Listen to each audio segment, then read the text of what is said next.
Chapitre 18 L'amour, aliment des âmes.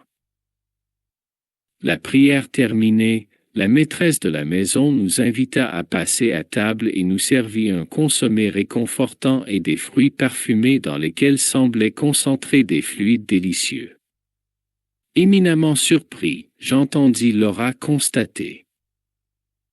Après tout, les repas que nous prenons ici sont beaucoup plus agréables que ceux que nous prenions sur la terre. Certaines résidences de Nosso-Lar s'en dispensent même presque totalement.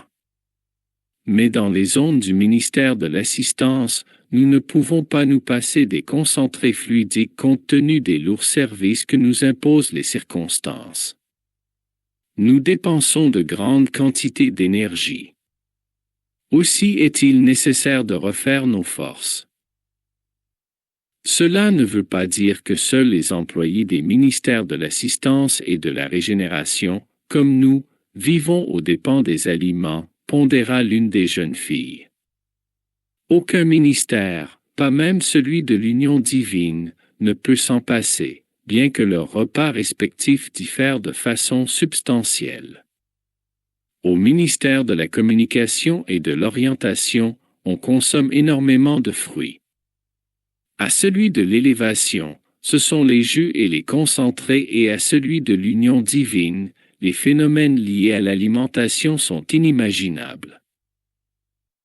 Mon regard interrogateur passe de Lysia à Laura, à la recherche d'explications immédiates. Tous sourirent à la vue de ma perplexité naturelle. La mère de Lysia vient à mon secours et me fournissant des explications. Notre frère ignore peut-être encore que le plus important soutien des êtres est en fait l'amour. De temps à autre, nous recevons à Nosso-Lar de grandes commissions d'instructeurs qui fournissent des enseignements relatifs à la nutrition spirituelle. Tout système d'alimentation, dans les diverses sphères de la vie, prend racine dans l'amour. Même ici, l'aliment physique proprement dit n'est qu'un simple problème de matérialité transitoire, comme c'est le cas avec les véhicules terrestres qui ont besoin de graisse et d'huile pour fonctionner. L'âme en soi se nourrit seulement d'amour. Plus nous nous élèverons dans le plan évolutif de la création, plus nous comprendrons cette vérité. L'amour divin ne te semble-t-il pas l'aliment de l'univers? Ces explications me rassurèrent amplement. Percevant ma satisfaction intime, Lysia ajouta. Tout s'équilibre dans l'amour infini de Dieu, de sorte que plus l'être créé est évolué, plus son processus d'alimentation est subtil. Le ver, sous le sol de la terre, se nourrit exclusivement de terre. Le gros animal trouve dans la plante les éléments essentiels à sa survie, tout comme l'enfant qui tète le sein maternel.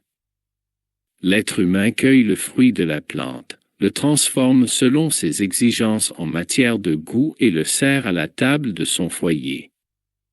Nous, les êtres désincarnés, nous avons besoin de substances succulentes qui tendent vers une condition fluidique et le processus sera chaque fois plus délicat à mesure que s'intensifiera l'ascension individuelle.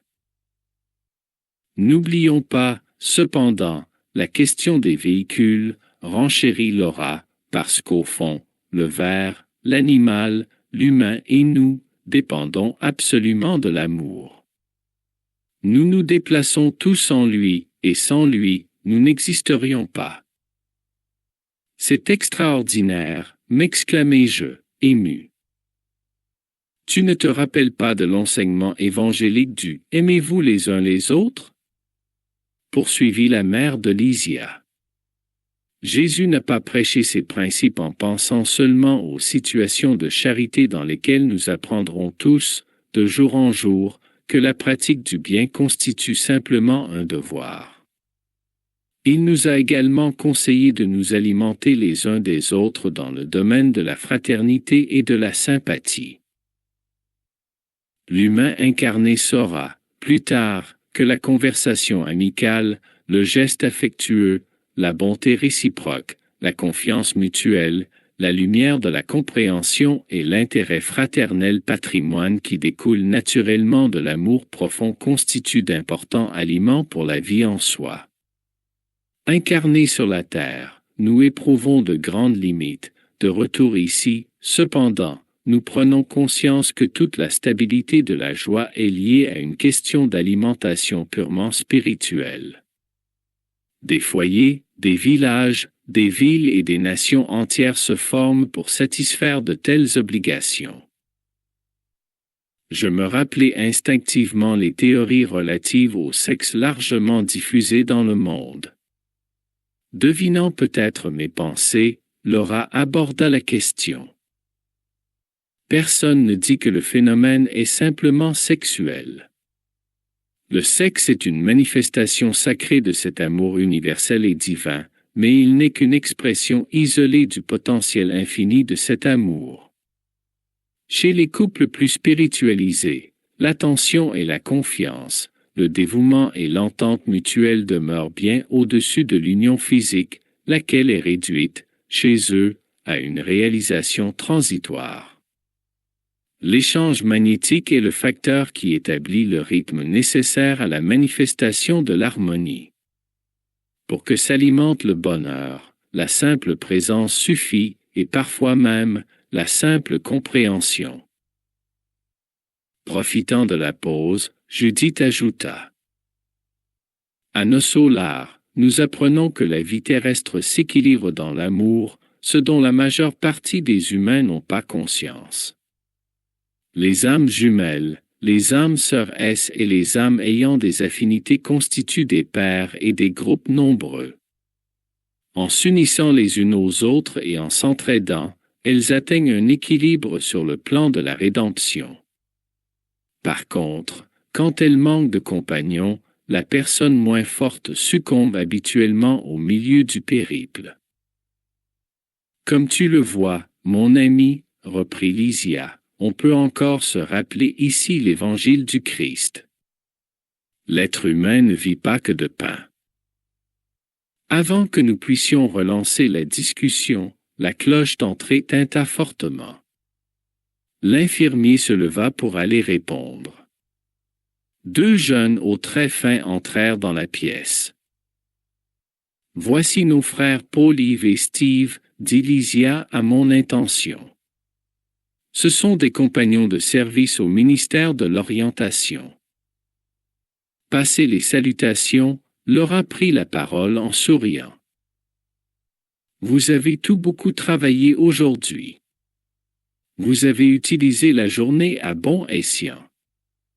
Ne gâchez pas vos plans pour nous.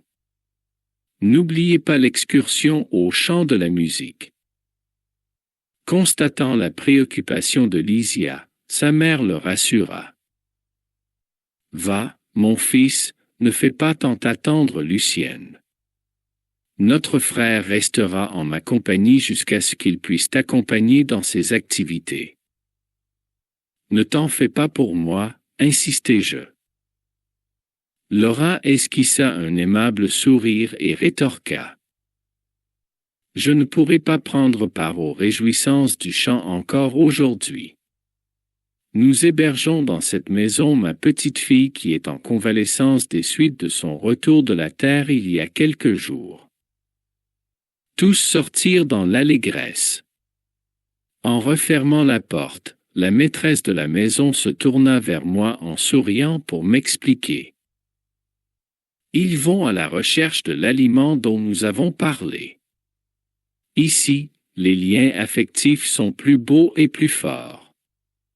L'amour, mon ami, est le pain divin des âmes, la nourriture sublime des cœurs.